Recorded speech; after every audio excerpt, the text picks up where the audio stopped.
काय फरक ठेव 136 होती मगाशी, हां आता 110 110. किती वेळाची सर ट्रीटमेंट घेतली तुम्ही?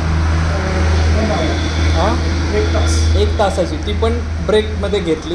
हो 3 ब्रेकमध्ये घेतली. बरोबर. जेवण केलं होतं तुम्ही? नाही नव्हतं केलं. आणि आता तुमचं वय आणि तुमचं नाव सांगा. माझं वय 50 years. हां. नाव ज्ञानोबा जयवंतराव कोळी. आणि तुम्ही काय करता प्रोफेशन? प्रोफेशन मी बँकेमध्ये आहे. बरं, ओके सर. एवढ्या कमी वेळामधला हा रिझल्ट, तुम्हाला किती दिवसापासून शुगर आहे? मला जवळजवळ 2005 पासून शुगर आहे. 5 पासून.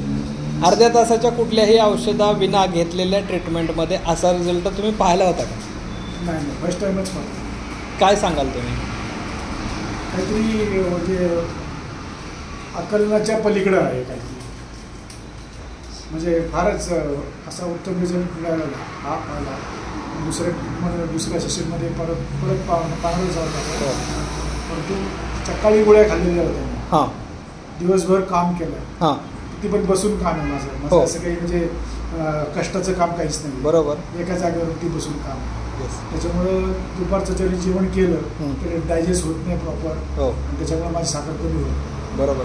आता फक्त त्या मशीनवरती बसल्यामुळं मला 136 आणि 110 म्हणजे 26चा डिफरन्स आला.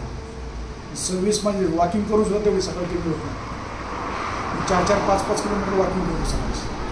ट्रीटमेंट घ्यायला आवडेल तुम्हाला? आवडेल ना, शुअर आवडेल. आणि तुम्ही काय सांगाल इतरांसाठी संदेश?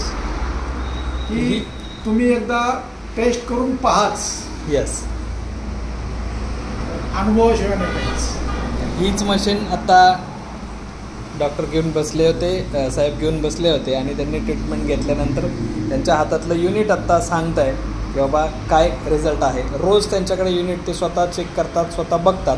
आणि आत्ताचा रिझल्ट त्यांना कितीनी कमी झाली टोटल आता आपली? 26नी कमी झाली अवघ्या 1 तासाच्या सेशनमध्ये.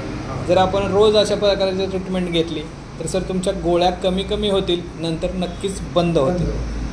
अगदी तुम्ही गोड प्रसाद असू द्या, वरण भाताबरोबर शिकरण खावा किंवा आमरस खावा गुलाबजामसहित, तुमचं रिपोर्ट चांगला आलेला असेल.